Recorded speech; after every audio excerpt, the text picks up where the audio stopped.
Hello दोस्तों, मैं हूँ पूनम और आप देख रहे हैं लेट्स स्टडी विथ पूनम। आज हम ऐसी जगह के बारे में बात करेंगे जिसे पर्यटन का पैराडाइज कहा जाता है। यहाँ का पर्यटन बाकी सभी पर्यटन स्थलों से काफी अलग है। यह बहुत स्वाभाविक और सुंदर है, पूरी तरह से एक शानदार जगह है। लंबे सफेद समुद्र तटों की सीमा पर लगे कोकोनट पाम के पेड़ देखने में बहुत अच्छे लगते हैं। लक्षद्वीप में कई जगह घूमने के लिए काफी दिलचस्प सुविधाएं हैं। आप चाहें तो किसी तट पर सिर्फ आराम भी कर सकते हैं, तैराकी भी कर सकते हैं। यहाँ पर कावरत्ती सबसे विकसित द्वीप है। यहाँ आप मरीन संग्रहालय भी देख सकते हैं। यहाँ कांच के तले वाली नावों से अंडर वाटर रोमांच को भी देखा जा सकता है। लक्षद्वीप भारत का सबसे छोटा केंद्र शासित प्रदेश है। लक्षद्वीप की राजधानी है कावरत्ती।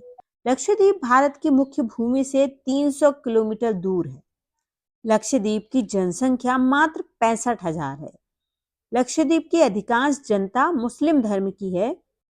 लक्षद्वीप पर कुल 36 द्वीप हैं, लेकिन 10 द्वीपों पर ही आबादी है। लक्षद्वीप का विस्तार 32 वर्ग किलोमीटर का है। लक्षद्वीप की भाषा की यदि आप बात करते हैं तो लक्षद्वीप में मलयालम, माहू, हिंदी और अंग्रेजी बोली जाती है। लक्षद्वीप का गठन 1 नवंबर 1956 को हुआ था और लक्षद्वीप की साक्षरता 92% है। ये तो थी लक्षद्वीप के बारे में कुछ बेसिक जानकारी। अब लक्षद्वीप के नाम के बारे में समझते हैं। तो लक्षद्वीप का मलयालम या संस्कृत में मतलब है लाखों द्वीप।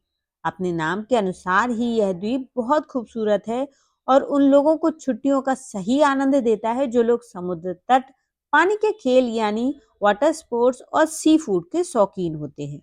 लक्षद्वीप कुछ और नहीं बल्कि कई छोटे छोटे द्वीपों का समूह है जो एक दूसरे के पास स्थित है। इनमें कुल 12 कोरल एटॉल, 5 किनारे, 3 कोरल रीफ और कई छोटे टापू हैं। यह केरल तट के पास स्थित है।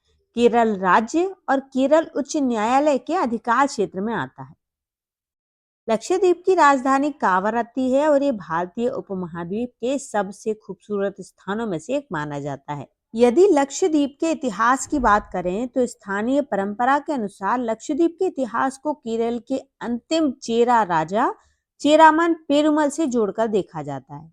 इतिहासकारों का मानना है कि उसने अरब व्यापारियों के कहने पर इस्लाम धर्म अपना लिया था और अपनी राजधानी क्रेगानोर को छोड़ दिया था, जिसे आज मक्का या कुडंगलोर कहा जाता है।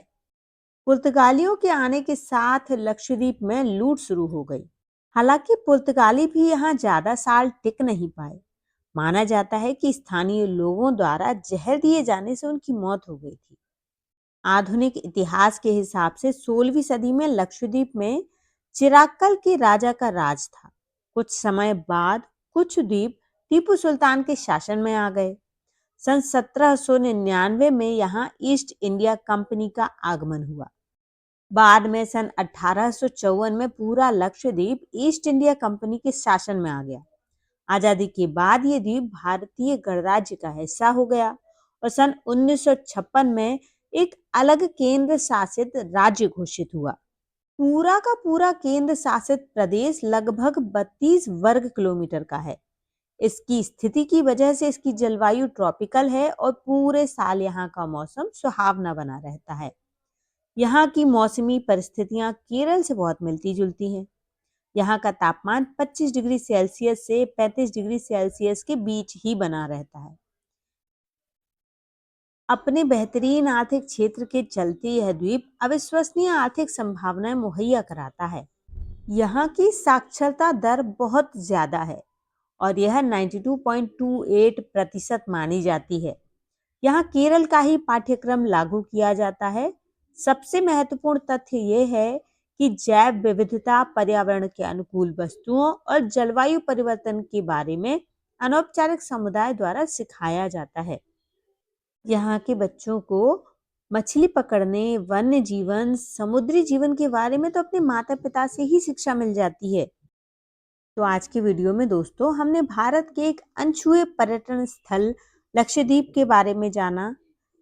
यह हमारे देश का सबसे छोटा केंद्र शासित प्रदेश है, ये भी जाना यहाँ के लोगों के बारे में जाना, इतिहास के बारे में जाना, जलवायु के बारे में जाना, यहाँ के लोग किस तरह से अपना जीवन जीते हैं इसके बारे में जाना, शिक्षा के बारे में जाना और पर्यटन के बारे में जाना, और भी कई टॉपिक के बारे में जाना।